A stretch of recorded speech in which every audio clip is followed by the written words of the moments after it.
Capítulo 17. Campamento en la selva. Cam se hallaba en la estación de ferrocarril de Chicago, estirando el cuello para poder encontrar a Ellen Nicole. Confiaba en haber hecho lo correcto al ir a visitarla. Fue una decisión espontánea.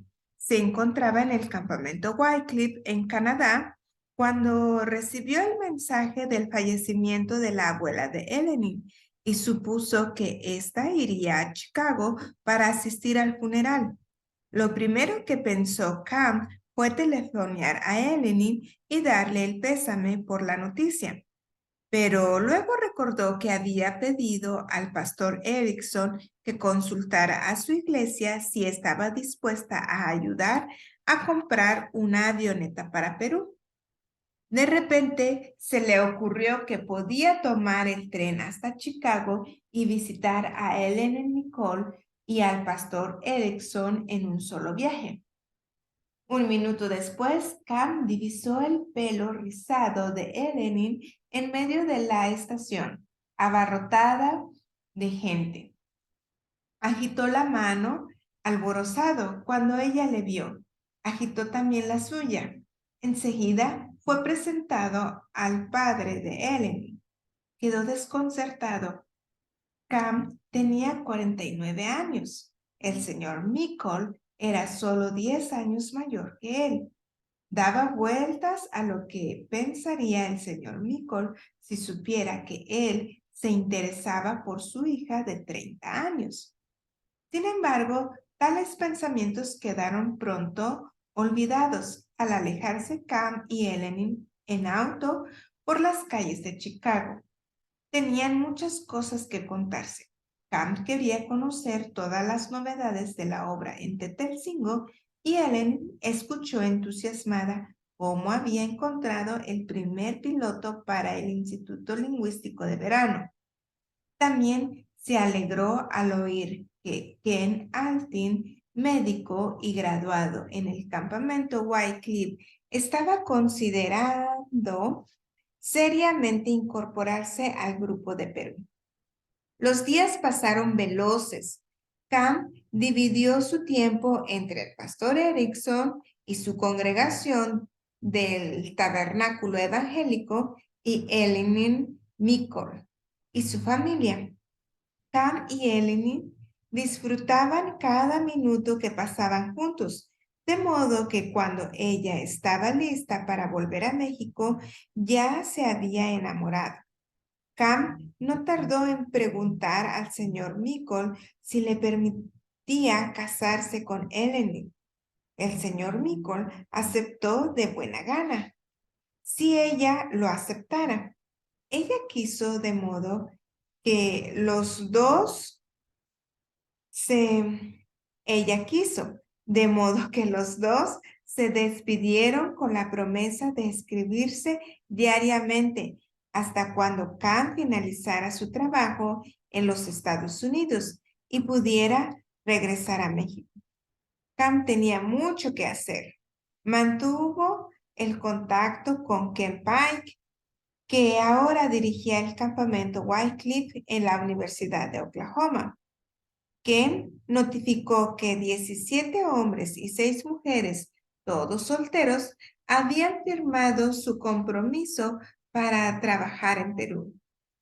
La cifra satisfizo mucho a Cam. La Segunda Guerra Mundial terminó con la rendición formal de Japón a bordo del buque Missouri en la bahía de Tokio el 2 de septiembre de 1945. Cam esperaba que se produjera un desbordamiento de reclutas, ya que los jóvenes cristianos que habían prestado servicio en el ejército buscaban nuevos desafíos.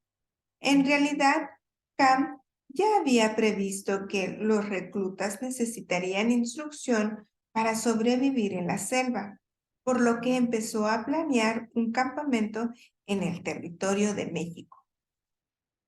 Cuando volvía a México en septiembre de 1945 para buscar un lugar para el campamento en la selva, Camp se detuvo en Los Ángeles para visitar a Dawson Trotman. Contó a Dawson que Will Neyman se había puesto en contacto con la Confraternidad Cristiana de Aviadores Misioneros, la CCAM, y que el grupo estaba muy interesado en proporcionar pilotos y avionetas para cubrir las necesidades de los trabajadores del Instituto Lingüístico de Verano. Además, la CCAM, Confraternidad Cristiana de Aviadores Misioneros, había localizado a Waco biplano en venta que sería ideal para llevar a cabo la faena. El propietario pedía $5,000 por él, y gracias a la generosidad de la congregación del pastor Erickson, los traductores bíblicos de Wycliffe pudieron entregar la mitad del dinero para adquirir el avión. Esperaban que pronto fuera revisado para volar a México, donde tendrían su base. Camp contó también a Dawson que Ken Arctic había decidido ir a Perú y que Eleanor había respondido afirmativamente a su propuesta de matrimonio. Todo discurría según lo previsto cuando los 23 miembros del grupo de traductores con destino a Perú llegaron al campamento selvático cerca de Tuxtla, capital del estado de Chiapas, en el sur de México. Al Johnson, viejo amigo de Camp, con gran generosidad fletó un avión para transportar a los obreros del Instituto Lingüístico de Verano a su destino, ya que el biplano Waco no estaba aún disponible. El campamento de 3 meses de duración fue completamente distinto a lo que los jóvenes norteamericanos habían experimentado antes. Se trató de una larga prueba de supervivencia. Los alumnos remaron sobre cargadas canoas por rápidos de espumosas aguas, caminaron a través de erizados puertos de montaña, cazaron para comer, construyeron chozas provisionales sin herramientas especializadas, aprendieron a tratar mordeduras de serpientes y a usar la penicilina, medicamento muy novedoso en el mercado de entonces. Y por supuesto, hicieron todas esas cosas mientras proseguían con sus estudios de lingüística. Al término de los 3 meses, los 23 alumnos estaban listos y deseosos de comenzar a trabajar en el Perú. Camp también anhelaba viajar a este país, pero tenía que hacer planes para su boda. Al principio, Camp creyó que él y Eleanor debían guardar un compromiso matrimonial de 3 años. Pensaba esperar hasta que el trabajo en Perú estuviera bien avanzado, pero sus amigos le instaron a que no lo hiciera. Le aseguraron que él y Eleanor formaban una pareja feliz y que no había motivo alguno para retrasar la boda. Eleanor se adaptaría a Perú tan fácilmente como lo hizo en México. Camp pidió a Lázaro Cárdenas, a la sazón presidente jubilado de México, que fuera padrino de bodas. Eleanor pidió a Amalia Cárdenas que fuera dama de honor. Los Cárdenas accedieron gustosamente e insistieron que la boda se celebrara en su bonita casa a orilla del lago Pátzcuaro, a unas 10 horas de viaje en auto desde Ciudad de México.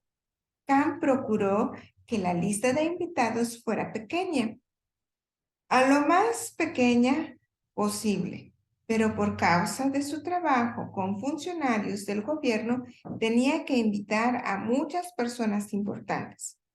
La boda se celebró el 4 de abril de 1946. La ceremonia y la recepción no sufrieron ningún inconveniente y se vieron culminadas con una maravillosa orquesta, regalo del matrimonio Cárdenas. Cam y Eleanor disfrutaron de una luna de miel de 2 días en un lugar cercano y después volvieron al trabajo. Tenían maletas y barriles que llenar, ya que todas sus pertenencias iban a ser enviadas al Perú. En el viaje a Perú, Cam y Eleanor planeaban pasar por Venezuela, donde Cam había concertado entrevistas con el presidente venezolano y varios miembros del gabinete para discutir la posibilidad de que el Instituto Lingüístico de Verano se estableciera en zonas remotas de ese país para hacer trabajo de distribución. Después de hacer escala en Venezuela, Cam y Eleanor se reunieron con el grupo en una casa vieja, sin amueblar, en un distrito pobre de Lima. Poco después, el tesorero del grupo confió a Cam que se había cometido un error de contabilidad. El dinero que había era insuficiente para cubrir los gastos del primer trimestre de estancia del grupo en Perú, pues escasamente había para el primer mes y se estaba esfumando con rapidez. Cam comprendió. Por aquel entonces ya sabía que las cosas rara vez resultaban tan fáciles como parecían. Habló con Eleanor acerca de la situación y ella aceptó entregar sus regalos de boda, lo que sumaba una cantidad de $1,100 en efectivo para ayudar a suplir el déficit.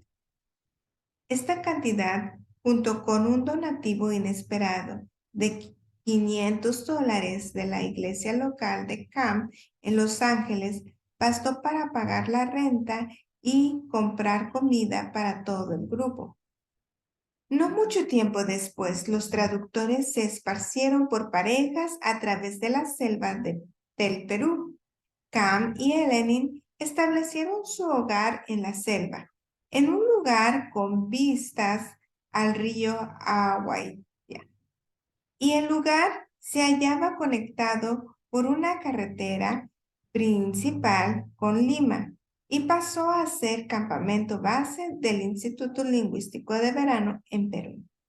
Eleanor estaba encantada de disponer de una cabaña propia, especialmente cuando supo que estaba embarazada. El bebé debía de nacer en enero de 1947. Felizmente llegó una niña de 2 kilos y 700 gramos de peso, a quien llamaron Gracia, nacida 2 días después de Navidad. A los 50 años, Cam fue padre por primera vez y se sintió muy contento. Gracita, como todos la llamaban, fue una viajera desde el principio. Tenía solo 6 meses cuando voló con sus padres al campamento selvático de Tuxtla, México, en donde un segundo grupo de reclutas se estaba preparando. El segundo campamento resultó aún más exitoso que el primero, ya que Cam y Eleanor disponían de más experiencias personales que compartir, pues ellos mismos vivían en la selva. El tiempo en el campamento pasó rápidamente y los Townsend se dispusieron a partir hacia el Perú. Cam ayudó a Eleanor a subir en el asiento trasero de la avioneta Piper Super Cruiser y colocó a Gracita, completamente dormida, en el cesto de mimbre que usaba como cuna.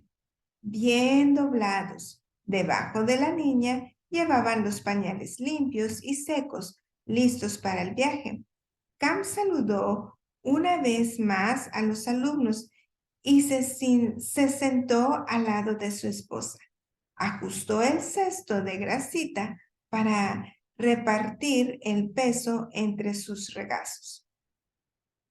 Como Betty Renee se hallara ocupada transportando a otros misioneros en el Waco biplano, una avioneta comercial vino para recoger a los Townsend. El piloto comprobó los indicadores antes de poner en marcha el motor de Piper con la manivela. Hizo girar la avioneta, preparó los alerones para despegar y aceleró.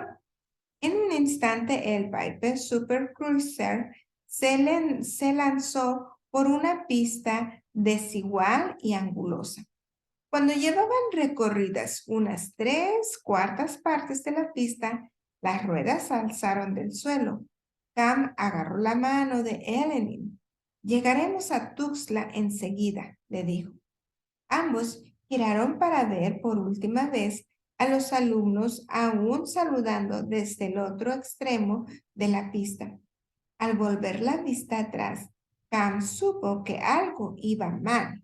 La avioneta volaba tan cerca de los árboles que se oyó el roce de las ramas contra el tren de aterrizaje. El piloto percibió sostener un combate contra la palanca de control.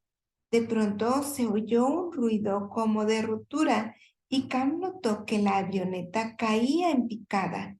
Apenas tuvo tiempo para proteger a Gracita con el cuerpo cuando la avioneta se estrelló contra la ladera de un barranco. Dio 2 vueltas y aterrizó de costado contra un árbol. El cuerpo de Cam yació entre los destrozos, con la pierna izquierda atrapada.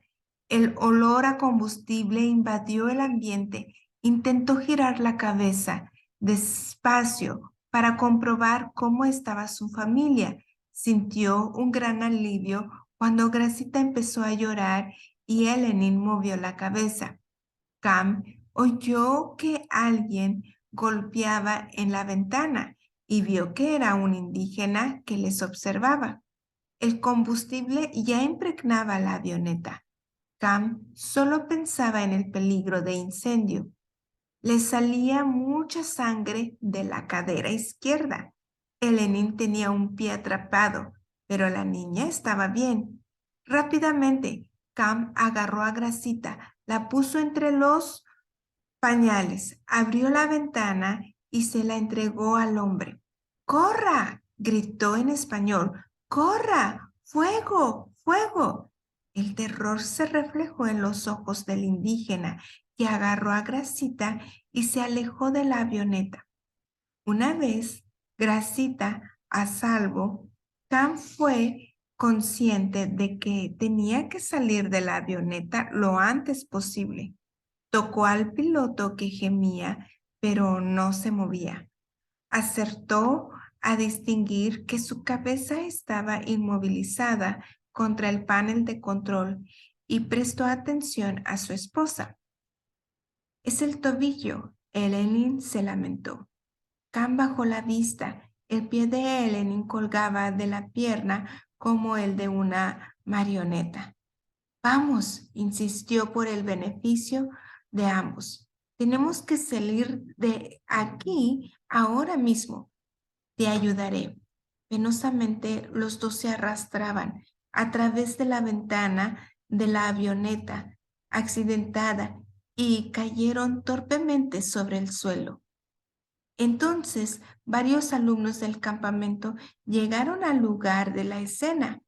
En un momento llegó también el doctor Coley, médico de alumnos. Juntos sacaron al piloto de la cabina y rasgaron telas para vendar la pierna de Cam y el tobillo de Eleanor. Unos instantes después llegaron más alumnos con mantas y prepararon camillas improvisadas de gruesas ramas de árbol. Cam estuvo consciente todo el momento.